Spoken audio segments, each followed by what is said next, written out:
nasemva kwemini ngoba beqiniso yethu singayaphi uma singasuka kuwo Thixo wethu namandla wakhe sikuthanda ngoba usithanda kuqala Thixo wethu namandla wakhe nasemva kwemini Baba inhliziyo yethu yenawo Thixo wethu namandla wakhe umphefumulo wethu uyavuka wonke sinawo Thixo wethu namandla wakhe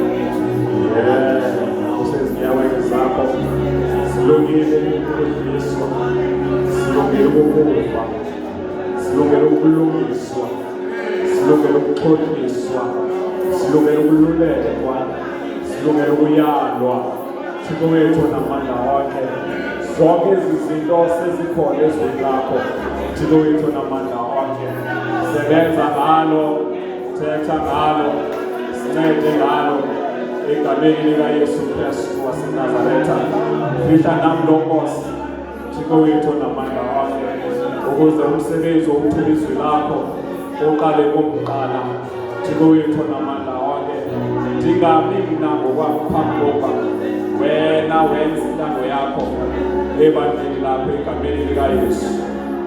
Thank you Jesus. Thank you Jesus.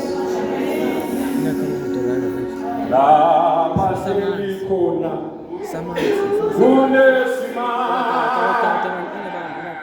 ekukholeni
Hallelujah. Hallelujah. Hallelujah. Glory to Jesus. Hallelujah. Tami mbulisa abagcwele. Ngeke ngithanda ke ngokingoma. Glory to Jesus. Afanele ngona nikhwela ibhalo yini. Liyofumana pha. Glory to Jesus. Hallelujah. Thanda ukubulisa ke ngokungazenzisiyo ngokuzithoba okukhulu ukubulisa umpostile kaThixo inkokheli elibandla egameni lika Yesu Kristu waseNazaretha ubulisa inkokheli zonke zebandla ngezigaba ngokushiyana kwazo egameni lika Yesu Kristu waseNazaretha ubulisa abefundisi bonke egameni lika Yesu Kristu waseNazaretha ndibulisa omama otata obhuti osisi ndibulisa abantu abatsha ndibulisa abantwana egameni lika Yesu Kristu waseNazaretha. Hallelujah. Hallelujah. Amen. Igama lami ke ndinguNtuthuzelo ndingwabanyoka ndisindisiwe ndiyamthanda kakhulu uYesu. Glory to Jesus. Ikhona ke into ebunhlonti eyenzekileyo eyenze ukubana ndisifumane ndilapha namhlanje. Glory to Jesus. Cha ke abantu abadala abakwazi ukubaxela baninhlonti. Glory to Jesus. Kanti manje kwenza xa ngithetha. Glory to Jesus. Awukwazi ukuthi abantu abadala hayi ndinhlontile.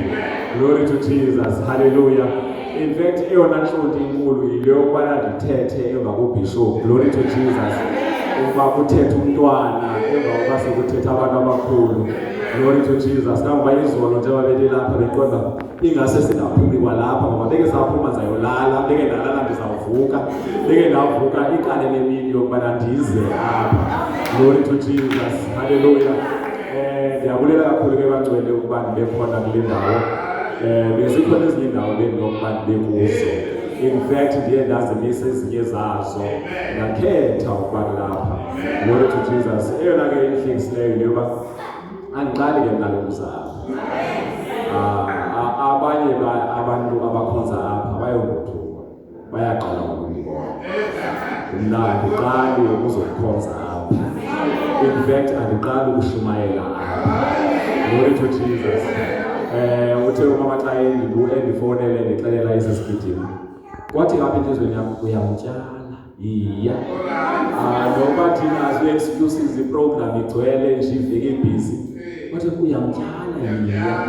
Glory to Jesus. Nangoku ndithetha ndicela apho ndicela khona ngathi enye into ndiyamtyala laa mntu ndicela ukuya. Glory to Jesus. Hallelujah. Nokuba ke ndithetha ndifonela umfundisi uNcoyini ndimfundise nguwe lo oqalela intlonti ngoba mna ndiye ndathi xa ndizitolikela no umfundisi uNcoyini ufonelwe yena wathi ukhona umuntu ezakuzamela yena ukuthi umuntu ayenzeka kanjani. Ewe ndifonelwe mna kwathiwa ndifuna lo awunentshebe.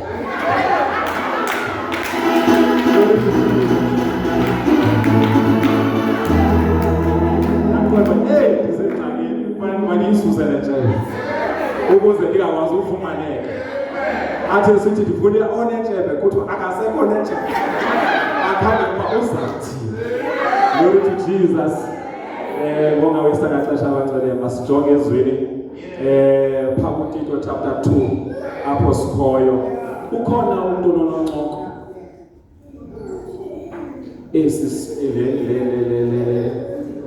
esi sixhosa sikandikhoyo leguqulelo intsha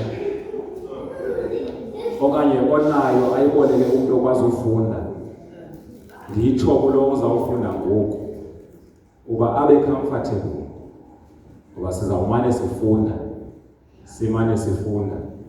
simane sifunda unoncoko lo tata undikhoyo okay ke sele ndicela undifundele kulo Tito lo sikuye ufunde wena phaa ku chapter kwezi verses kuyo uverse 11 kodwa ke ube buhla nayo uphele uverse 13. Hlala phansi kade kuzongadina ngoba uzawumane mhlawumbi amaciko athi umoya uphepheza apho uthanda khona zange ndiyide uyoyifumanisa uba uphepheza njani.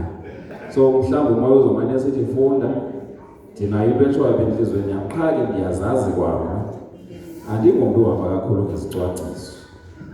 Glory to Jesus. Amen. Ndicela ke ufunde ke tata phaa kuTito chapter 2 ufunde verse 11 uphele kuverse 13. Verse 11. Kaloku uThixo usibonakalisile isisa sakhe ukuze asindise lonke uluntu. Amen. Ngicela ungaqheli. So le verse ithi kaloku uThixo usibonakalisile isisa sakhe. NgesiNgesi lizawuthi uyidemonstratile. Yes. Igrace yakhe. Yes. Amen. Amen. Utheni ezayidemonstrate nje ithi ke ngoku ukuze bonke. Yeah. Amen. Ukuze basinde bonke abantu. So ke ngoku uzawufuneka ke ngoku sizama ukwazi ukubana uyidemonstrate kanjani uThixo legrace. Ngoba sekusinda bonke abantu njena uyenze njani le magic uThixo. Glory to Jesus. Cela ke ufunde kuverse 12. Ngaso wasafundiswa ukuzilumla kwezinto. Masibeke full stop ngoba ingekho kule yethu inguqulelo izawuba khona. So ngenxa yesisisa safundiswa ukuzilumla. Yes. Okay. Hallelujah. Amen. Yabona ke matry kule generation. Wabona nakho. Yabona ke bantwana basekhaya kule mihla yethu. Le yethu siphila kuyo. Yes. Xa ishunyayelwa imessage yegrace. Ishunyayelwa to a level yokubana ikunike ilicense yokubana uqhube usona. Kuthiwe xa itolikwa kuba usindiswa kube kanye. Uhlale usindisiwe. UYesu wenza umsebenzi wokubana akulice. Wena qhubekela uphila impilo yakho. Ukuthanda unjalo. Glory to Jesus. Ayikabe ngathi ngithethe into entsha. Into esixelulile leyo. This is how the message of grace is being preached in these days. Kodwa ke apha ku verse 12 uthi esisisa uThixo asidemonstrate leyo sizawuhambe siyazi uba usidemonstrate kanjani. Yes. Kodwa kwesisisa sisinikwe uThixo. Yeah. Kuhambe kwahamba kwakhona i-benefit yabantu abasifumeneyo isisa. Yes. Le benefit ibanike amandla. Ukuzilumla. NgesiNgesi ithi it teaches you. Yes. Le grace the same grace that has washed you. Yes. After the same grace has washed you, kaso clean.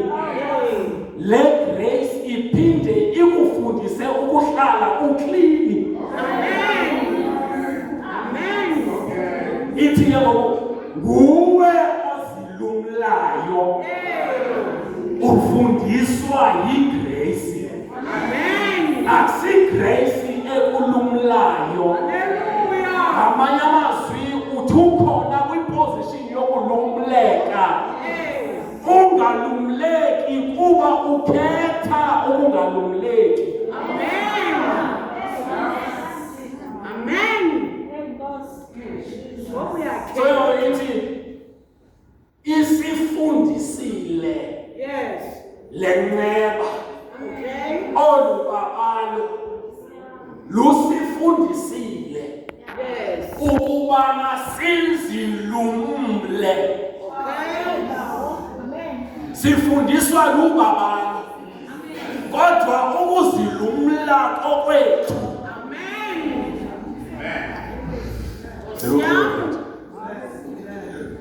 Ngaso safundiswa ukuzilumla kwizinto ezisahlukanisa noThixo. Yeka sizilumla kwizinto noba igrace seyisihlambile nje. Ingangathi lo mbhali uthi uyakwazi ukuthi sowuhlanjiwe igrace. Yes. Kodwa ulifumana usezindaweni okanye ezintweni ezinokuhlukanisa noThixo. Kodwa umqolo ngaphambi kwalona ebesithi le grace ifike okanye ibonakaliswe ukuba masisinde. Kwenzeka kanjani ukuthi sowusindile kodwa uphinde ube kwiposition engakohlukanisa noThixo?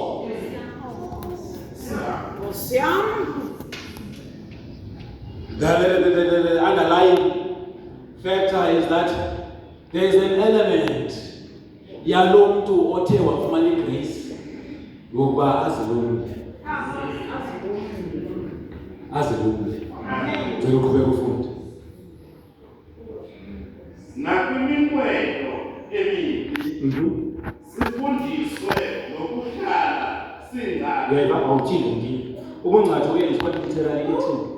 But awuthini yonke. Yes. Awungeni yonke into. Yes. Awuhambi zonke indawo. Awuthethi yonke into. Ubungcatho ke yileyo uba ithi ibekiwe uthi wena enkosi. Ubungcatho ayikokulamba ungekho ukutya. Glory to Jesus. Yabona nje manje ndinobungcatho mna. Glory to Jesus. Uyawazi ngokuthi uphakile. Ndithi hayi enkosi. Glory to Jesus. Not because andilambanga. Andiyakwazi ukuthi ndilambile. Kodwa ndingakukakeli ukutya. Ubungcatho abuphekisi ukulamba nokufuna ukuba utye. Kodwa ubungcatho